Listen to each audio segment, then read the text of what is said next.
বহুল প্রতীক্ষার পরে বিজয় দেবরকন্ড অভিনীত কিংডম সিনেমাটি চলে এসেছে। তো আমিও চলে এলাম একটা এক্সপ্লেইন নিয়ে। এটি বছরের তেলুগু ইন্ডাস্ট্রির one of the best cinema হতে চলেছে। তোমাদের জন্য এত কষ্ট করে নতুন নতুন সিনেমার গল্প নিয়ে আসি, তাহলে তো একটা লাইক আমি আশা করতেই পারি। কোনো স্পয়লার না দিয়ে একটা লাইক দিয়ে চলো তাহলে গল্পের গভীরে ঢুকে পড়া যাক। সিনেমার শুরুতেই দেখা যায় শ্রীকাকুলাম নামক একটা জায়গা। এটি একটা দ্বীপ। সাল 1920। এই জায়গাটা অ্যাটাক করে বসে ব্রিটিশ সৈন্যরা, কারণ এখানে নাকি একটা সোনার খনি আছে। এই জায়গার মানুষদেরকে সেখান থেকে চলে যেতে বলে, কিন্তু কেউই তাদের বাড়িঘর ছেড়ে যেতে রাজি হয় না। এজন্যই ব্রিটিশরা তাদের সৈন্য সামন্ত নিয়ে চলে আসে এদেরকে উচ্ছেদ করার জন্য। যদি ভালোই ভালোই মুখের কথায় কাজ না হয়, তাহলে তাদের সবাইকেই মেরে ফেলার প্ল্যান করে বসে ব্রিটিশ সৈন্যরা। তবে এখানেই বাদে আরেকটা ঝামেলা। সেই জায়গার যিনি রাজা ছিলেন, তিনি কোনোভাবেই এই জায়গাটা ছাড়তে চান না, আর তার প্রজাদেরকে প্রোটেক্ট করাই ছিল তার মূল লক্ষ্য। কয়েকজন ব্রিটিশ সৈন্য চলে আসে রাজার কাছে তাদের ডিমান্ড জানানোর জন্য। এখানে আসার কিছুক্ষণের মধ্যেই সৈন্যগুলোকে মেরে ফেলে রাজা। এই খবরটা ব্রিটিশ পর্যন্ত যেতে খুব একটা সময় লাগে না, কারণ ওরা এই গুহাটার বাইরেই অপেক্ষা করছিল। সাথে সাথে ওরা শুরু করে দেয় গোলাগুলি। তখন রাজা তার সকল প্রজাদের নিয়ে আজব রকমের দেখতে মাস্ক পরে বের হয়ে পড়ে। কিছুক্ষণের মধ্যেই চলে আসে বাহিরে। যারা প্রাপ্তবয়স্ক তারা বাইরে শিল্ড বানিয়ে রাখে, আর তাদের মধ্যেই ঢেকে রেখেছিল মহিলা এবং বাচ্চাদেরকে। এখানে আসার পরেও ব্রিটিশরা আবারও ওদেরকে ওয়ার্নিং দেয়, কিন্তু তাতেও কোনো কাজ হয় না। তখন ওপেন ফায়ার শুরু করে দেয় ব্রিটিশ সৈন্যরা। তবে শিল্ড নিয়ে মোটামুটি অনেকক্ষণই ভালোই ছিল, কিন্তু ব্রিটিশরাও তো এত সহজে সারার পাত্র নয়। এজন্য ওদিকে ধামাকা ছুটতে থাকে, আর কিছুক্ষণের মধ্যেও একপাশের দেওয়ালটা ভেদ করতে সক্ষম হয় ব্রিটিশরা। তারপরে মারতে শুরু করে দেয় ওদেরকে, আর এই ব্যাপারটাতে ওরাও শুরু করে দেয় পাল্টা ফাইট। অনেকক্ষণ ধরেই চলে ওদের মধ্যকার এই ফাইট। তবে রাজার লোকেরা ওদের আধুনিক অস্ত্রের সাথে কোনোভাবেই পেরে উঠছিল না। তারপরে ওরা হাল ছাড়ে না। ফাইট চলতে থাকার এক পর্যায়ে সেখানে থাকা প্রায় সকল নারী এবং বাচ্চাদেরকে একটা নৌকাতে তুলে দিতে সক্ষম হয় ওরা। তারপর ওরা রওনা করে এক অজানা উদ্দেশ্যে। কিন্তু এই আইল্যান্ডটায় থেকে যায় অনেক মানুষ, সাথে রাজাও। তারপর পরে ব্রিটিশরা মেরে ফেলে রাজাকে। দেখা যায় আইল্যান্ডে আটকা পড়ে থাকে ছোট্ট একটা মেয়ে। তখন সে কোনো দিশাভিসা না পেয়ে অন্যদিকে চলে যায়। এরপর কেটে যায় ৭০টি বছর। সাল 1991। হায়দ্রাবাদে অবস্থিত পুলিশ কার্যালয়ে ট্রেনিং চলছিল। ঠিক তখনই দেখা যায় একটা খাম হাতে একটা ছেলেকে। ওর নাম সুরিয়া। সেখানে সুরিয়া এসেছিল তার এক কনস্টেবল বন্ধুর সাথে দেখা করার জন্য। কিছুক্ষণ ওখানে ঘোরাঘুরি করার পর পেয়ে যায় ওর বন্ধুটাকে। ওর নাম ছিল প্রকাশ। ওর সাথে দেখা করেই ওকে বলে যে, তুই আমার কাজটা করে দিচ্ছিস না কেন? তখন প্রকাশ জানা, আমি পুলিশ কমিশনারের অফিসে কাজ করি, আমি পুলিশ কমিশনার নই। যে তুই বললি সাথে সাথে কাজটা হয়ে গেল। আসলে সুরিয়া এখানে এসেছিল তার বড় ভাইকে খোঁজার উদ্দেশ্যে। গ্রামের একটা থানায় সুরিয়া কনস্টেবলের চাকরি করত। তারপর প্রকাশকে অনেক করে বলাতে সে ওকে একটা স্কেচ আর্টিস্টের সাথে দেখা করিয়ে দিতে চায়। আসলে সুরিয়ার কাছে একটা ছবি ছিল ওদের দুই ভাইয়ের ছোটবেলায় তোলা। গত 18 বছর আগে ওর ভাই হারিয়ে গেছে। এখন পর্যন্ত ওকে খুঁজে পায়নি ওরা। বেঁচে আছে না মরে গেছে সেটা কিছুই বলতে পারে না সুরিয়া। কিছুক্ষণের মধ্যে ওই স্কেচ আর্টিস্টের সাথে দেখা করিয়ে দেয় প্রকাশ। তখন সুরিয়াকে ওনাকে পুরোনো দিনের সেই ছবিটা দেয়। স্যার, একটু সাবধানতার সহিত কাজ করবেন, এটাই কিন্তু আমার ভাইয়ের একমাত্র ছবি। তারপর আরো অনেক করে রিকোয়েস্ট করে সেখান থেকে বের হয়ে আসে সুরিয়া। পুলিশ কমিশনারের অফিসের বাইরে দিয়ে হাঁটতে থাকলে হঠাৎই সে দেখতে পায় সেখানে একটা বৃদ্ধ লোককে। তার নাতিকে সে সাথে করে নিয়ে এসে গতকাল রাত্রে এখানে স্যারেন্ডার করিয়েছিল। কিন্তু সকালবেলা তোর দাদা যখন ওর নাতির খোঁজ নিতে এসেছিল, তখন পুলিশ জানায় যে তোমার নাতি তো এখানে নেই। আসলে ওর নাতিকে পুলিশ ধরেছিল ঠিকই, কিন্তু ওকে কোর্টে চালান করবে না, এই জন্য এফআইআরও লেখেনি। ওকে এনকাউন্টার করার প্ল্যান করছিল পুলিশ। এই ব্যাপারটা দাদা বুঝতে পেরে অনেক করে রিকোয়েস্ট করার কান্নাকাটি করতে থাকে পুলিশ এসআইয়ের কাছে, কিন্তু কোনো কিছুতেই ওদের মন গলছিল না। আর ওর দাদার ঘ্যানঘ্যানানিতে অনেক রাগান্বিত হয়ে ওনাকে মারতে শুরু করে দেয়। এই বৃদ্ধ লোকটাকে দেখে ওনার উপর একটু মায়া দেওয়া হচ্ছিল না। এই ব্যাপারটা দেখে তোর রক্ত গরম হয়ে যায় সুরিয়ার। আর সে চুপি চুপি গিয়ে একটা দরজা খুলে দেয়। আসলে এই দরজাটার পেছনে ছিল ওই বৃদ্ধর নাতিকে আটকে রাখা। তারপর আস্তে আস্তে গিয়ে সেখানে থাকা এসআইকে কষে চড় লাগিয়ে দেয়। এই ব্যাপারটা সেখানে থাকা সবাই তো অবাক হয়ে যায় আর মারতে শুরু করে সুরিয়াকে। আসলে সে ডিস্ট্রাকশন ক্রিয়েট করছিল, যাতে ওই বৃদ্ধ লোকটার নাতি পালিয়ে যেতে পারে আর কোর্টে গিয়ে স্যারেন্ডার করতে পারে। অনেকক্ষণ ধরে সেখানে সবাই মিলে সুরিয়াকে মারতে থাকে। তারপর যখন বুঝতে পারে যে সন্ত্রাসী ভেগেছে, তখন সেই দিকেই যায়, আর এই সুযোগে সেখান থেকে কেটে পড়ে সুরিয়া। তারপর যখন বাড়িতে এসে পৌঁছে, তখন দেখতে পায় ওর উপরের বস ওর বাড়িতে এসে আগেই উপস্থিত ছিল। সুরিয়াকে অনেক করে কথা শোনায়, তোর এত বড় সাহস যে তুই বড় স্যারের গায়ে হাত তুলেছিস, এটার জন্য তো তোকে মনে হয় সাসপেন্ড হতে হবে। আর এই ব্যাপারটার জন্য আমার উপরে অনেক প্রেশার আসছে, তোর যে কালকে কি হবে সেটা আমি বলতে পারছি না। তখন সুরিয়া জানায়, স্যার, ওই এসআইটা বৃদ্ধ লোকটাকে জানোয়ারের মতো মারছিল। এই জন্যই আমি ওকে কষে একটা চড় মেরেছি। এমনটা আমি কোনোভাবেই দেখতে পারবো না, এতে আমার চাকরি যায় যাক স্যার। ঠিক তখনই সেখানে সুরিয়ার মা চলে আসে। তুই যা করেছিস সেটা একদমই তুই ঠিক করিসনি, এখন যদি তোর চাকরিটা চলে যায় তাহলে কি হবে? মায়ের এসব কথা শুনে সে তার সিনিয়রকে সরি বলে। ওর মা তেমন একটা কথা বলে না সুরিয়ার সাথে। আসলে যেদিন সুরিয়ার বড় ভাই হারিয়ে গিয়েছিল সেদিন থেকে গত 18 বছর মা এমনই ব্যবহার করছে, না কারোর সাথে ভালোভাবে কথা বলে আর না খাবার খায়, যেন একদম জিন্দা লাশ হয়ে গেছে। সব সময় ওর ভাইয়ের কথাই চিন্তা করে। পরদিন সকালবেলাতেই দেখা যায় একটা সাইকেলে চেপে সুরিয়া যেতে থাকে থানার দিকে। প্রতিমধ্যে ওর এক বন্ধু ডাক দিয়ে বলে যে আজকে তোর সাসপেনশনটা পাক্কা। আমি দেখে আসলাম থানায় অনেকগুলো গাড়ি এসেছে হায়দ্রাবাদ থেকে, আর তুই যদি সাসপেন্ড হয়ে যাস তাহলে আমাদের ক্রিকেট টিমে হয়ে খেলবি কিন্তু তুই। আরো অনেক মজা নিতে থাকে সুরিয়াকে নিয়ে। তারপরে এসব কিছু তোয়াক্কা না করে সুরিয়া চলে আসে থানায়। এসে দেখতে পায় হায়দ্রাবাদ থেকে অনেকগুলো গাড়ি এসেছে। তারপর ভেতরে আসতেই দেখতে পায় পুলিশ কমিশনারকে। সুরিয়াকে অনেক করে কথা শোনায় তিনি। তোমার এত বড় সাহস যে তুমি তোমার সিনিয়রকে থাপ্পড় মারো? তোমার নামে তো আরো অনেক কমপ্লেন আছে। তুমি এবার আমাকে একটা কথা বলো তো, একটা রিজন দাও তুমি যে তোমাকে আমি কেন সাসপেন্ড করব না।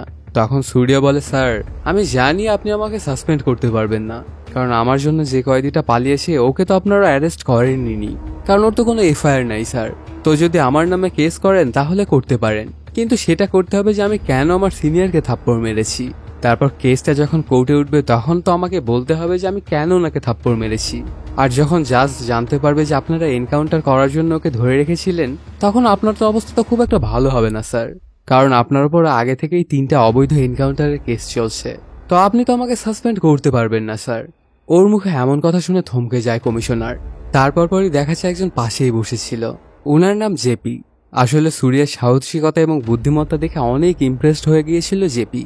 তারপর পরই ওরা সেখান থেকে সবাই চলে যায়। সেদিন রাত্রেবেলাতেই সুরিয়ার সাথে দেখা করতে চলে আসে জেপি স্যার। এসেই সে সুরিয়াকে একটা আন্ডারকভার অপারেশনের কথা বলে, কিন্তু সুরিয়া তো কোনোভাবেই এতে রাজি হয় না, কারণ সে তো একজন সামান্য কনস্টেবল, আর সে কিভাবে আন্ডারকভার এজেন্ট হতে পারে। তবে জেপি স্যার জানায় এটা শুধুমাত্র তুমিই পারবে, কারণ তোমার মতো বুদ্ধিমান এবং সাহসী সোলজারের প্রয়োজন আমাদের। তারপরেও কোনোভাবেই রাজি হয় না সুরিয়া, আর চলে যাচ্ছিল সেখান থেকে। ঠিক তখনই জিপি বলে ওঠে, তোমার ভাইকে কি তুমি খুঁজতে চাও না? এই কথাটা শুনে থমকে যায় সুরিয়া।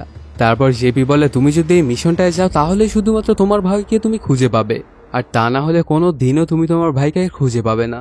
আর ওনার হাতে একটা খামও দেখা যাচ্ছিল, সেটার মধ্যেই ছিল সুরিয়ার বড় ভাইয়ের সব ডিটেলস। এগুলো দেখে রাজি হয়ে যায় সুরিয়া। তারপর ওর হাতে খামটা ধরিয়ে দেয় জেপি। এই মিশনে যাওয়ার আগে তোমার আরেকটা গুরুত্বপূর্ণ কথা আছে, তোমার যে পরিবার আছে এটা তোমাকে ভুলে যেতে হবে, এমনকি তোমার চাকরিও। তারপরেও রাজি হয়ে যায় সুরিয়া, কারণ তার বড় ভাইকে খুঁজে পাওয়ার জন্য সে যা কিছু তাই করতে পারে। পরদিন সকালবেলাতেই জেপি ওকে নিয়ে একটা জায়গায় চলে আসে।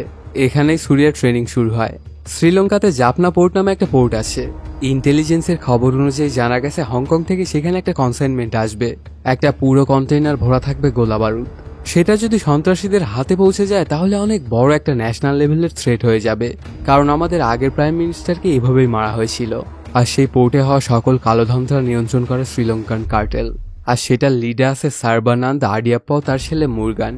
গত কয়েক মাসে সার্বানান্দ অনেকবারই হংকংয়ে যাতায়াত করেছে, তো খুব তাড়াতাড়ি ওরা হয়তোবা মিশনটা শেষ করে ফেলবে।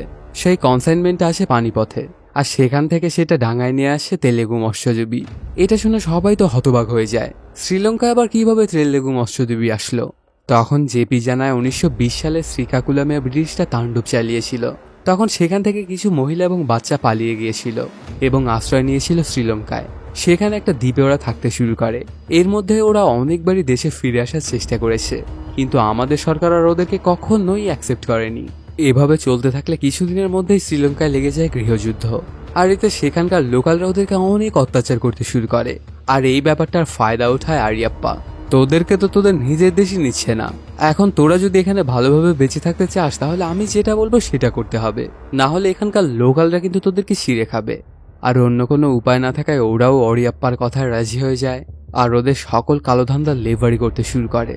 এখন ওই ট্রাইবের লিডার হচ্ছে সুরিয়ার বড় ভাই শিবা, তো ওখান থেকে নিজের ভাইকে আনতে হবে সুরিয়াকে। এরপরে আরও কিছুদিন চলে ওর ট্রেনিং। তারপর পরই ওকে ধরিয়ে দেওয়া হয় শ্রীলঙ্কান পুলিশের হাতে। তবে সুরিয়াকে জেপি আগেই বলে দিয়েছিল যে তুমি যেন কোনোভাবেই তোমার ভাইয়ের কাছে আগে যেও না, ওখানে গিয়ে তুমি এমন কিছু কাজ করবে যেন ওই তোমার কাছে আসে, না হলে কিন্তু তোমাকেও সন্দেহ করবে। সুরিয়াকে জেলে পাঠানোর একটা কারণ ছিল, কারণ শিবা সহ তার দলবল পুলিশের হাতে ধরা পড়েছিল এবং জেলে ছিল ওই সময়টায়। এখানে আসার পরপরই শিবার খোঁজ করতে শুরু করে, কিন্তু কোথাও খুঁজে পাচ্ছিল না শিবাকে। তারপরে হঠাৎ করে একদিন ওই ট্রাইবের লোকজনদের পেয়ে যায়। প্রথমে দেখার সাথে ঝামেলা দিয়ে শুরু করে, তারপর ওদের সাথে গিয়ে কার্ডও খেলে। এমন চলতে থাকলে সুরিয়ার কাছ থেকে ওরা অনেকগুলো টাকা পাবে, কিন্তু কোনোভাবেই টাকা দিতে রাজি হয় না সুরিয়া। এজন্য ওদের মধ্যে শুরু হয়ে যায় ফাইট। অনেকক্ষণ ধরে চলে ওদের মধ্যকার এই ফাইট। তারপর পরে সেখানে এন্ট্রি নেয় শিবা আর সুরিয়াকে মারতে শুরু করে। 18 বছর পর তো বড় ভাইকে দেখে খুশি হয়ে যায় সুরিয়া, আর ভাইয়ের হাতে মার খেতে থাকে। কিছুক্ষণ মার খাওয়ার পরে সুরিয়াও মারতে শুরু করে ভাইকে।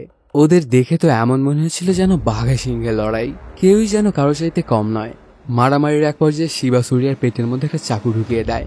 এতে সুরিয়া বলে ওঠে, আমাকে মারলে একবারে জানে মেরে ফেল, আর আমি যদি বেঁচে থাকি তাহলে কিন্তু তোকে আমি পরে মেরে ফেলবো। এই কথাটা শুনেই শিবা বুঝতে পারে যে এটা ওর ছোট ভাই সুরিয়া, কারণ ছোটবেলা থেকেই সুরিয়া এই ডায়লগটাই দিত সবসময়। এটা বুঝতে পেরে ওর দিকে অবাক চোখে চেয়ে থাকে।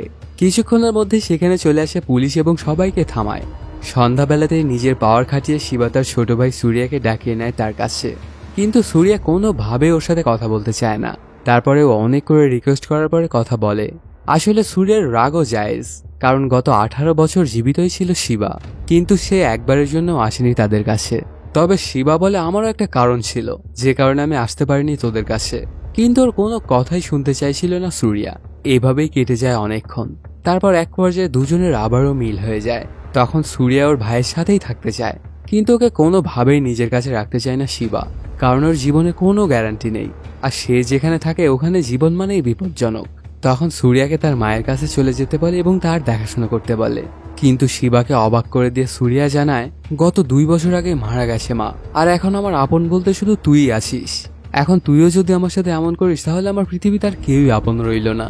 সুরিয়ার মুখে এমন কথা শুনে স্তব্ধ হয়ে যায় শিবা, আর শেষমেশ সুরিয়াকেও সাথে রাখতে রাজি হয়। পরদিন সকালবেলাতেই শিবা ছাড়া পেয়ে যায়। চলে যাওয়ার সময় সে সুরিয়াকে বলে, 3 দিনের মধ্যে তুইও ছাড়া পেয়ে যাবি, তখন বাইরে আসার পরে আমার সাথে তুই দেখা করিস। সেদিন সন্ধ্যাবেলাতেই ওর সাথে দেখা করতে চলে আসে জেপি স্যার এবং ওকে কিছু ইনফরমেশন দেয়। ওই জায়গা থেকে তোর ভাই শিবা, তোর ভাবি এবং এক ভাতিজা, ওদেরকে বের করার দায়িত্ব আমার। যদিও তোর ভাবিকে বের করতে একটু ঝামেলা হবে, কারণ ওই ট্রাইবের কোনো নারীকে গ্রাম থেকে বাইরে বের হতে দেওয়া হয় না। ওদের হয়ে যেসব ছেলেরা কালো কাজ করে তারা যেন পালিয়ে না যায়, এই জন্য এই ব্যবস্থা করা। তারপরে আমি ব্যাপারটা দেখে নেব। তুমি যখন সেখানে যাবে তখন আমাদের একটা এজেন্টের সাথে তোমার দেখা হবে। ওই এজেন্টের একটা ছবিও দেখায় সুরিয়াকে। মূল কমিউনিকেশন তুমি ওর সাথেই করবে। সাথে সুরিয়াকে একটা নাম্বারও ধরিয়ে দেয়। যদি কোনোদিন ওখানে গিয়ে সেনাবাহিনীর হাতে ধরা পড়ো তবে এই নাম্বারে একটা কল করবে, আর কোড ওয়ার্ড বলবে হোয়াইট স্যান্ড, তাহলে ওরা তোমাকে ছেড়ে দেবে। 3 দিন পর ছেড়ে দেওয়া হয় সুরিয়াকে। বাইরে একজন আইনজীবীর সাথে দেখা হলে সে জানায় সুরিয়াকে যে ওর কোথায় যেতে হবে।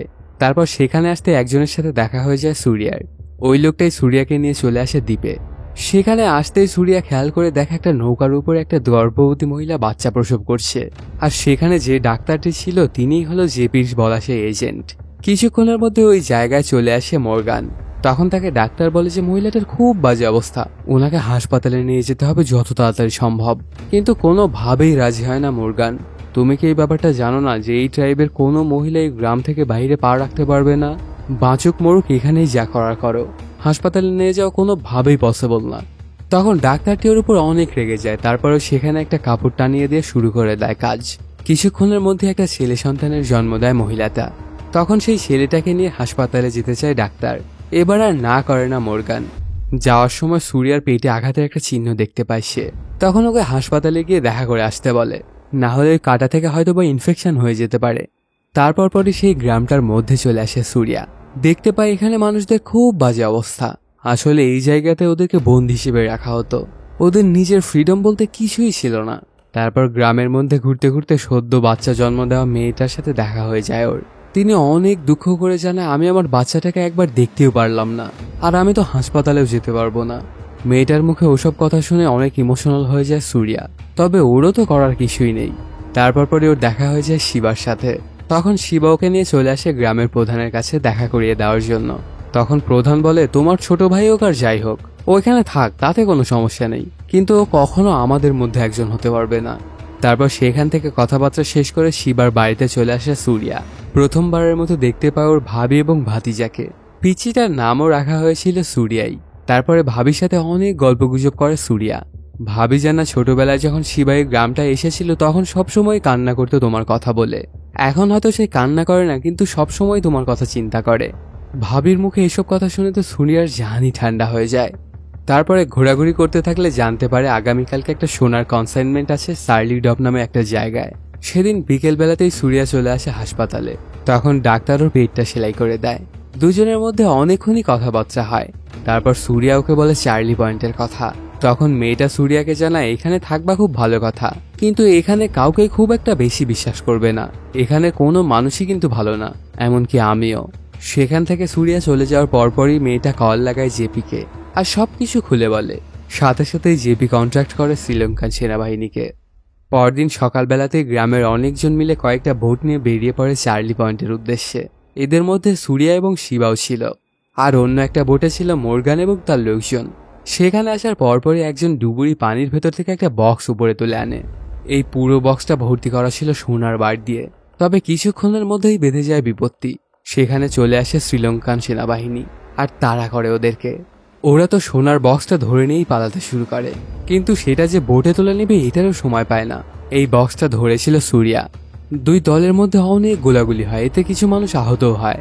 তারপর ওরা বোট নিয়ে পালিয়ে যাওয়ার সময় এক পর্যায়ে সুরিয়ার হাত থেকে সেই বক্সটা ছেড়ে যায়। ওই বক্সটা যে নেওয়ার জন্য ওরা পিছে ঘুরবে সেটারও কোনো উপায় নেই, কারণ ওদের পিছনে কয়েক বোট ভর্তি ছিল সেনাবাহিনী। আর কোনো মতে নিজেদের জীবন বাঁচিয়ে নিয়ে ওরা পালিয়ে আসে। এই ব্যাপারটাতে সবাই তো অনেক চিন্তিত হয়ে পড়ে, কি করবে কিছুই বুঝে উঠতে পারছিল না। আর মর্গান তো শুরু করে দেয় মারধর। তার আর বুঝতে বাকি থাকে না যে ওই গ্রামের লোকদের মধ্যে কেউ একজন খবরই আসছে, আর সেই খবরগুলো লিক করে দিচ্ছে। এগুলোতে অনেক রাগান্বিত হয়ে একজনকে মারতে থাকে, আর মারতে মারতে কিছুক্ষণের মধ্যে মারাও যায় সেই লোকটা। সেখানে আরো 4 জন লোক ছিল, কিন্তু ওদের কাউকে গ্রামে ফিরে যেতে দেয় না মর্গান। এই ব্যাপারটা যখন ওরা জানতে পারে তখন তো অনেক ক্ষেপে যায়, আর কোষে 2টা চড় লাগিয়ে দেয় মর্গানের বাবা। তোকে কি এই জন্য আমি দায়িত্ব দিয়েছি? তুই ওদেরকে দিয়ে খাটিয়ে নিবি, কিন্তু তুই যদি ওদেরকে এভাবে মারতে থাকিস তাহলে কি ওরা আর তোর কথা শুনবে? তারপরে যেহেতু মেরে ফেলেছিস এখন আর কি করা, লাশটা পানিতে ফেলে দে। তারপরই আরিয়াপ্পার কথা মতো লাশটা পানিতে ফেলে দেওয়া হয়। কিছুক্ষণের মধ্যে সেই লাশটা ভাসতে ভাসতে চলে আসে গ্রামে। এটা দেখে তো সবাই হতবাক হয়ে যায়, আর কান্নায় ভেঙে পড়ে সেই লোকটার পরিবার। এই ব্যাপারগুলোতে অনেক রাগান্বিত হয়ে যায় গ্রামের সকল মানুষ, আর চলে আসে মোরগানদের বাড়িতে। তারপর এক পর্যায়ে ওদের মধ্যে শুরু হয়ে যায় ঝামেলা। এমনই চলতে চলতে হঠাৎই শিবা এবং মর্গান দুজনের দিকে বন্দুক তাক করে বসে। ওই সময়টায় সুরিয়া সহ আরো অনেকজনই বাহিরে দাঁড়িয়েছিল। হঠাৎ করেই ভেতরে ওরা গুলির আওয়াজ শুনতে পায়।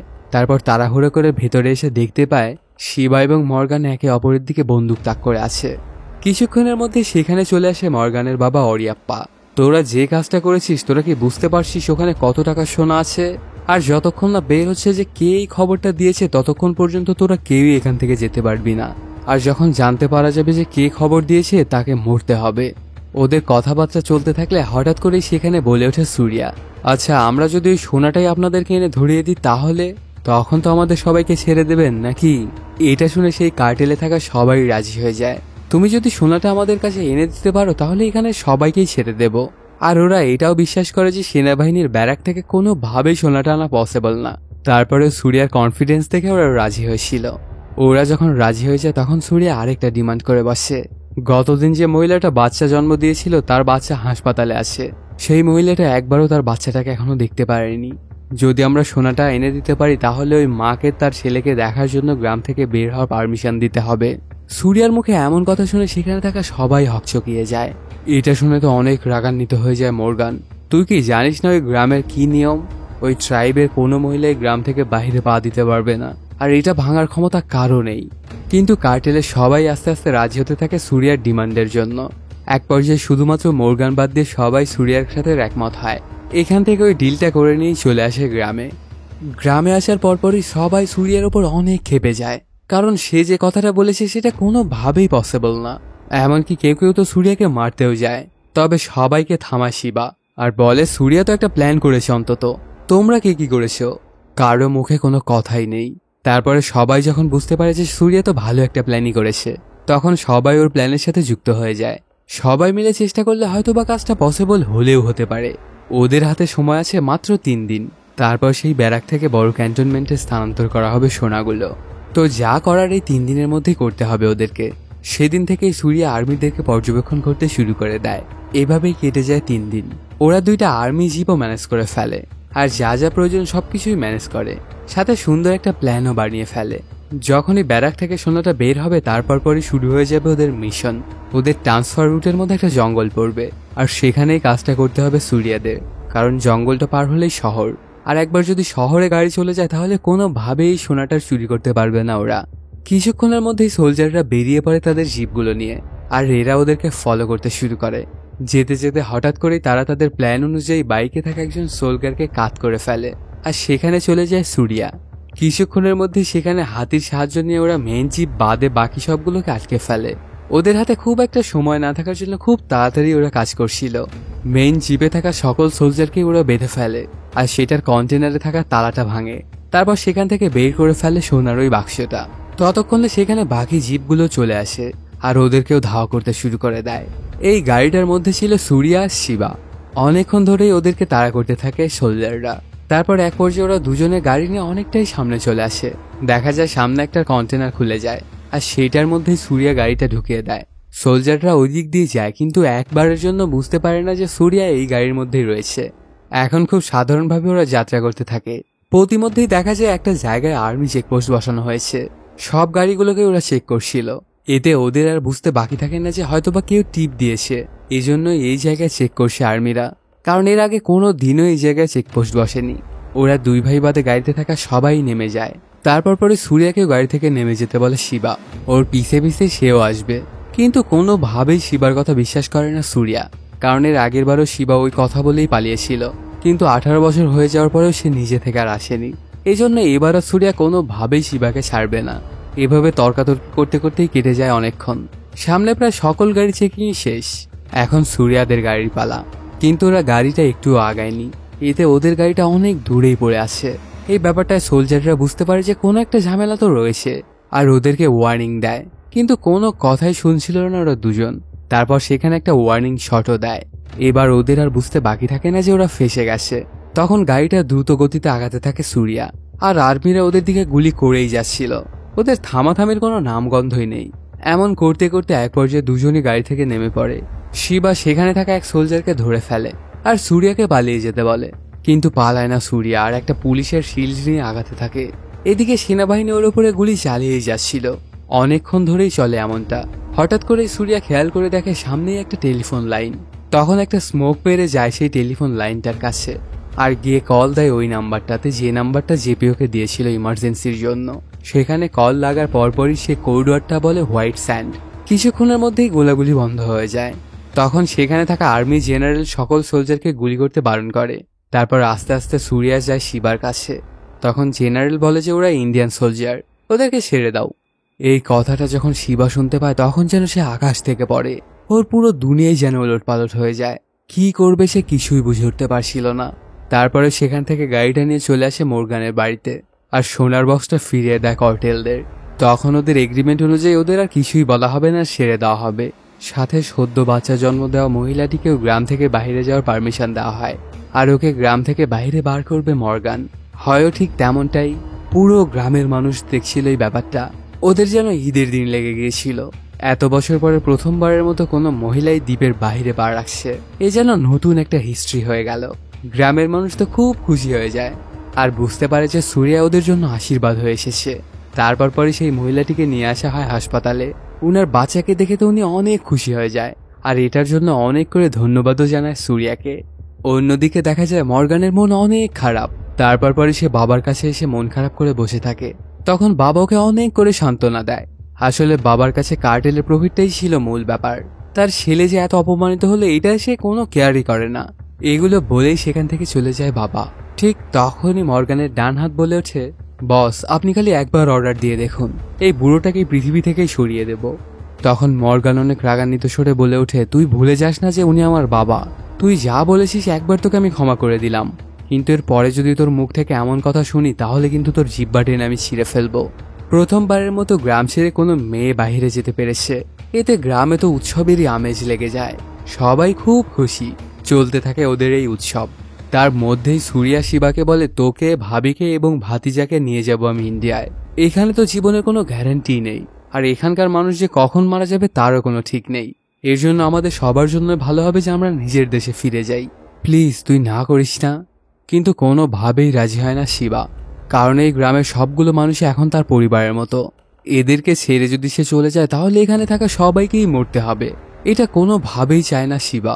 গ্রামে উৎসব চলতে থাকলে হঠাৎ করে একজন ধরে নিয়ে চলে আসে আরেকজনকে। এই লোকটাই নাকি পুলিশদেরকে খবর দিয়েছিল। ওকে অনেক মারধর করতে থাকে, সাথে বলতে থাকে আমি তো প্রথমে সন্দেহ করেছিলাম অন্যজনকে, এই জন্য ওর পিছনে আমি আঠার মতো লেগে থাকি। মানে সেই লোকটা সন্দেহ করেছিল সুরিয়াকে, কারণ সে গ্রামে আসার পর থেকে এইসব ঝামেলাগুলো হচ্ছে। সুরিয়া যেখানেই যেত ওর পিছিয়ে পিছিয়ে যেত লোকটা, কিন্তু পরে গিয়ে দেখতে পায় যে অন্যজন ছিল আসল কালপ্রিট। ওকে মারধর করতে থাকলে হঠাৎ করে একটা নিউজ আসে, ওরিয়াপ্পা মারা গেছে। এটাতে গ্রামের সবাই তো স্তম্ভিত হয়ে ওঠে, সাথে অনেক ভয়ও পায়, কারণ এতদিন তো মর্গানকে তার বাবাই থামিয়ে রেখেছিল। এখন তোকে থামানোর মতো কেউ নেই। মর্গানের যা ইচ্ছা হবে তাই করবে, এমনকি আমাদের পুরো গ্রামের সবাইকেও সে মেরে ফেলতে পারে। এদিকে দেখা যায় মর্গান তার বাবার কাপড় চোপড় পরছে, আর অন্যদিকে তার ডান হাত ওর বাবাকে পানিতে ফেলে মারছে। কিছুক্ষণের মধ্যেই মর্গান রেডি হয়ে বের হয়ে আসে। ততক্ষণে কর্টেলের সবাই এসে উপস্থিত হয়েছে ওর বাড়িতে, সাথে গ্রাম থেকেও অনেকজন এসেছিল। তখন মর্গান সেখানে অভিনয় করতে শুরু করে। আমার বাবা হুইল চেয়ার থেকে পানিতে পড়ে মারা গেছে। ওই সময়টায় বাড়িতে কেউই ছিল না, এর জন্য ওনাকে বাঁচানো সম্ভব হয়নি। আর আমার একটা রিকোয়েস্ট আছে, ইদানিং আমার বাবা গ্রামের সবার প্রতি অনেক সদয় হয়েছিল, আর এই জন্য আমি এটাই চাইবো যে আমার বাবাকে শেষবারের মতো যেন গ্রামের সবাই দেখে, এমনকি গ্রামের মহিলারাও। সাথে আগামীকালকে ওদের ভোজনেরও ব্যবস্থা করা হবে। আমরা সবাই পরিবারের মতো একসাথে খানা খাবো। মর্গানের মুখে এসব কথা শুনে খানিকটা থতবত খেয়ে যায় শিবা, কারণ সে বুঝে গিয়েছিল যে হয়তোবা কোনো একটা ঝামেলা তো আছেই ওর কথার মধ্যে। কারণ মর্গান তো এত ভালো মানুষ না যে ওদেরকে ভালোভাবে ইনভাইট করবে। যদিও সুরিয়ার এখানে আসার একটুও ইচ্ছা ছিল না, কিন্তু কর্টেলের সবাই ওকে বলে এটা আর না করতেই পারে না সুরিয়া। আর সাথে এটাও জানে যে কালকে সন্ধ্যার সময় ওই কনসাইনমেন্টটা কমপ্লিট করতে হবে। সেখান থেকে যখন শিবারা সবাই গ্রামে এসে পৌঁছে তখনই দেখা যায় গ্রাম্য প্রধান ওই ধোকা দেওয়া লোকটাকে সবার সামনে মেরে ফেলে। আসলে এই গ্রামে ধোকা দেওয়ার কারো জায়গা নেই, যে ধোকা দেবে তাকেই মরতে হবে। এই ব্যাপারটাতে আরো অনেক ভয় পেয়ে যায় শিবা। সাথে সাথে সে চলে আসে সুরিয়ার কাছে আর ওকে দেশে ফিরে যেতে বলে, কিন্তু কোনোভাবেই এবার সে শিবাকে ছাড়া দেশে ফিরবে না। যদি দেশে ফিরে তাহলে শিবাকে সাথে নিয়েই ফিরবে। আর বলতে থাকে ভাইয়া এখানে আমার আরেকটা কাজ বাকি আছে, যে কনসাইনমেন্ট আসবে ওটার নাম্বার লাগবে আমার। কিন্তু নাম্বারটা সুরিয়াকে কোনোভাবেই দিতে রাজি হয় না শিবা, আর তার সাথে সে যে যাবে না এটাও জানায়। এটাতে সুরিয়া তো অনেক রেগে যায় আর মুখ ফসকে এক পর্যায়ে বলে ওঠে, তুই বাড়ি থেকে পালানোর পরে কেটে গেছে 18টি বছর, এখন পর্যন্ত মা আমার সাথে আর ভালো করে কথা বলে না। এই কথাটা শুনে তো হতবাক হয়ে যায় শিবা, কারণ সুরিয়া যেদিন ওর সাথে প্রথম দেখা করেছিল সেদিন বলেছিল যে মা মারা গেছে 2 বছর আগে। তার মানে শিবার কাছাকাছি থাকার জন্য সে মিথ্যা কথা বলেছিল, আর সুরিয়ার হয়তো মেইন গোলই ছিল এই কনসাইনমেন্টটা। এগুলোতে অনেক রাগান্বিত হয়ে যায় শিবা। তারপরে সে ওই কন্টেনারের নাম্বারটা দেয় সুরিয়াকে আর বলে ওই কন্টেনার থেকে মাল আনলোড করব আমি, তো যেই সেখানে আসুক না কেন ওখান থেকে মাল নিয়ে যাওয়ার আগে আমাকে মারতে হবে। এগুলো শুনে তো অনেক চিন্তায় পড়ে যায় সুরিয়া, কি করবে সে কিছুই বুঝে উঠতে পারছিল না। অন্যদিকে দেখা যায় জিকে স্যারকে কেউ একজন কল দেয় এবং এই মিশনটা ক্যান্সেল করতে বলে, কারণ এখন পর্যন্ত সুরিয়া জেপিকে যেই ইনফরমেশনগুলো দিয়েছিল সেগুলো সবগুলোই ভুয়া। এমনকি সেই ট্রাইবের সাথে সোনা চুরি করে সে ধোকাও দিয়েছে জিকেকে, কিন্তু কোনোভাবেই রাজি হয় না জিকে। সাথে বলে শুধু আজকে রাতে দেখবে যে কি বড় ধামাকাটা হয়। তার পরপরই দেখা যায় কেউ একজন জিকের সাথে দেখা করতে এসেছে। এটা যে কে ছিল ওর মুখটা দেখা যায় না। পরদিন সন্ধ্যাবেলাতে শিবারা গ্রামের সবাই চলে আসে মর্গানের বাড়িতে ওর বাবাকে শেষবারের মতো দেখার জন্য, সেখানে খানাদানা করার জন্য। আসার পর থেকেই সেখানে শুরু হয়ে যায় সেই রকমের আপ্যায়ন। এই ব্যাপারগুলোতে গ্রামের সবাই তো বেজায় খুশি। তারা মনে করেছিল যে হয়তোবা খুব ভালো হয়ে গেছে মর্গান। সেই প্রোগ্রামটায় কার্টেলেরও সবাই উপস্থিত ছিল। তখন মেইন একজনকে ভেতরে ডেকে নিয়ে যায় মর্গান আর ওকে সবকিছু খুলে বলে, আমি এটা শিওর যে সুরিয়া আর শিবার মধ্যে কেউ একজন তো আছে পুলিশ ইনফর্মার, কিন্তু ওদের দুজনের মধ্যে যে কে পুলিশ ইনফর্মার এটা আমি ঠিক করে বলতে পারছি না। তারপরে ওনাকে কিছু ডকুমেন্টও ধরিয়ে দেয়। আসলে এই ডকুমেন্টগুলো মুরগানকে দিয়েছিল তার ডান হাত। মূলত সেও ছিল জিকেরই একজন এজেন্ট, আর গতকালকে জিকের সাথে সেই দেখা করতে এসেছিল। আসলে জিকে ভালো মানুষের মুখোশ পরে থাকতো। সে যদিও দেশের জন্য ভালোই করছিল, কিন্তু যে এজেন্টগুলো ওকে ভরসা করছিল তাদেরকেই বিক্রি করে দিচ্ছিল সে। ওর মতে দেশের ভালো হতে গেলে কিছু তো বলি প্রয়োজনই, আর এর জন্যই সে এইসব কাজগুলো করছিল। মর্গানের কাছ থেকে এসব প্রমাণ পেয়ে হক চকিয়ে যায় কার্টেলের সবাই। তারপর পরই বাইরে এসে শিবাকে জিজ্ঞেস করে এই ব্যাপারটা। এটা শুনে বড় রকমের একটা শক খেয়ে যায় শিবা। কি করবে সে কিছুই বুঝে উঠতে পারছিল না। যদি সে সূর্যার নাম বলে দেয় তাহলে ওকে মেরে ফেলবে। নিজের ছোট ভাইকে কোনোভাবেই সে মরতে দিতে পারে না। এই জন্য বলে দেয় যে পুলিশের ইনফর্মার আসলে আমি, আমার সাথে যা করার করুন, এখানে থাকা কোনো মানুষই জানে না এই সম্পর্কে।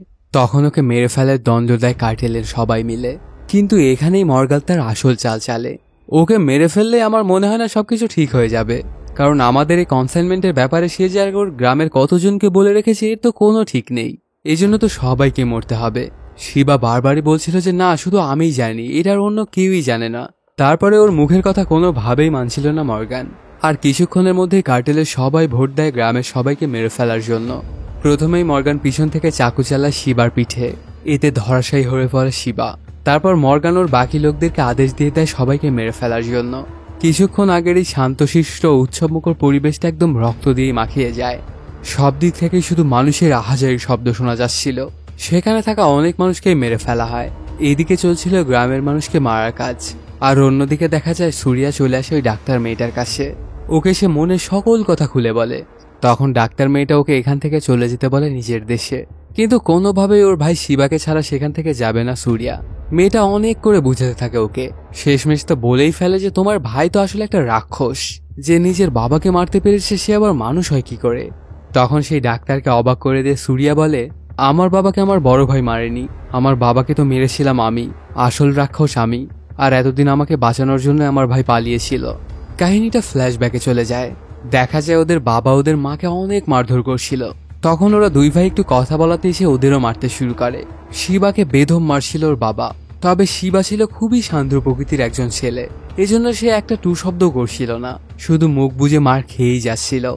কিন্তু ছোটবেলা থেকে একটু উশৃঙ্খল ছিল সূর্যা। সে একটা ধারালো অস্ত্র হাতে নিয়ে গিয়ে বাবাকে পেছন থেকে মাথায় মারে। এতে কিছুক্ষণের মধ্যে মারা যায় বাবা। এই ব্যাপারটা ঘটে যাওয়াতে ওরা কিছুই বুঝে উঠতে পারছিল না যে কি করবে। আর ঠিক এই কারণেই ছোট ভাইয়ের মাথায় থাকা ব্লেমটা নিজের মাথায় নিয়ে সেখান থেকে পালিয়ে যায় শিবা। কাহিনীটা আবারও প্রেজেন্ট টাইমে চলে আসে।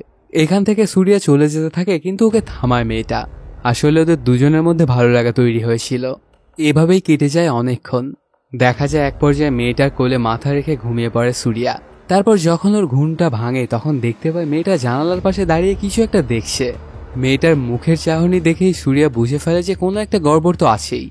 আর সে অনেক তাড়াহুড়ো করে সেখান থেকে বেরিয়ে পড়ে গ্রামের উদ্দেশ্যে। এদিকে ওই গ্রামের মানুষজনকে মেরেই চলছিল মর্গানের লোকজনেরা। অনেকক্ষণ এভাবে চলার পরে কয়েকজন মিলে একটা দরজা ভেঙে চলে আসে বাহিরে। কিন্তু বাহিরে এসেও যেন ওদের রক্ষা হতেই চায় না। ওদেরকে আবারও মারতে শুরু করে এরা। কিছুক্ষণের মধ্যেই দেখা যায় জ্ঞান ফিরে পায় শিবা। আর সে ওদেরকে এসে মারতে শুরু করে। চাকু দিয়ে সিরিয়াস একটা ঘা খাওয়ার পরও তার মধ্যে জোর যেন এখনো কমেনি। অনেকজনকে খতম করে দেয় শিবা। তারপরে সবাইকে পালানোর ব্যবস্থা করে দিয়ে নিজেই মাটিতে লুটিয়ে পড়ে। ওর আর বেঁচে ফেরা হয় না। অন্যদিকে সূর্যা দৌড়াতে দৌড়াতে চলে আসে গ্রামে। প্রথমে তো কাউকেই দেখতে পায় না। তারপর বিচে এসে দেখতে পায় অনেক মৃত মানুষ পড়ে আছে। আর যারা জীবিত আছে তাদেরও খুব বাজে অবস্থা। তারপর খেয়াল করে দেখতে পায় ওর ভাতিজাটা একা একাই বসে আছে।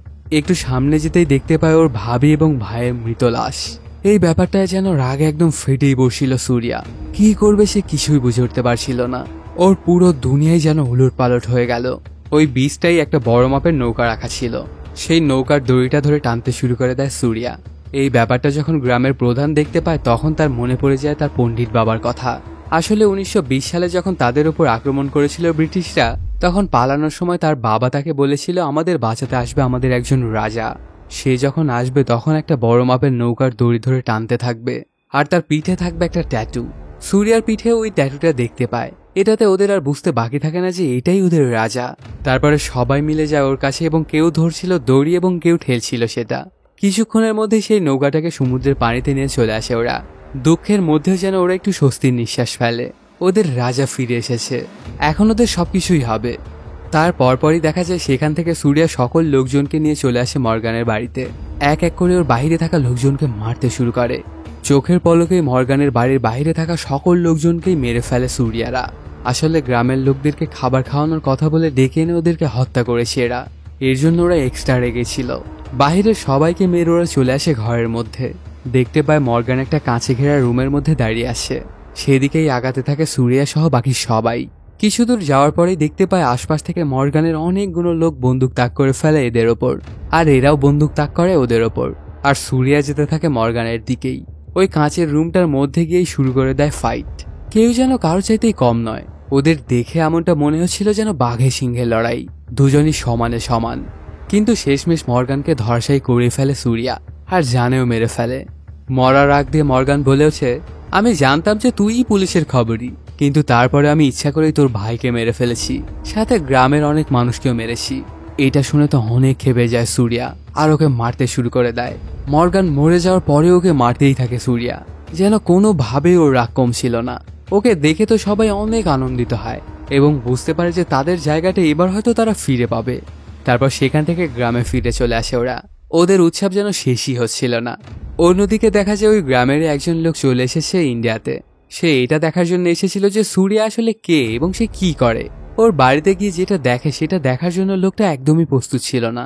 দেখতে পায় সুরিয়া তো একজন পুলিশের কনস্টেবল। সে যখন গ্রামে ফিরে সবাইকে বলবে সুরিয়ার আসল পরিচয়, তারপরে কি গ্রামের সবাই সুরিয়াকে তাদের রাজা বলে মেনে নেবে, নাকি ওর পরিণতি হবে খুবই ভয়ানক। এদিকে ওরিয়াপার আরেক ছেলে বিদেশে থাকতো। বাবা এবং ভাইয়ের মৃত্যুর খবর শুনে সে দেশে ফিরে এসেছে। সে তো তার ছোট ভাই মর্গানের থেকে অনেক বেশি ভয়ঙ্কর। যদিও তার ফেসটা দেখা যায় না, কিন্তু তার কিছু মানুষ মারার চিত্র দেখানো হয়। সে তো সুরিয়া এবং গ্রামের লোকজনকে কোনোভাবেই ছেড়ে কথা বলবে না। অন্যদিকে জিকে দেখা করতে চলে আসে ডাক্তার সেই মেয়েটার সাথে, আর বলে, তুমি কি সুরিয়াকে সত্যটা বলে দিতে চাও?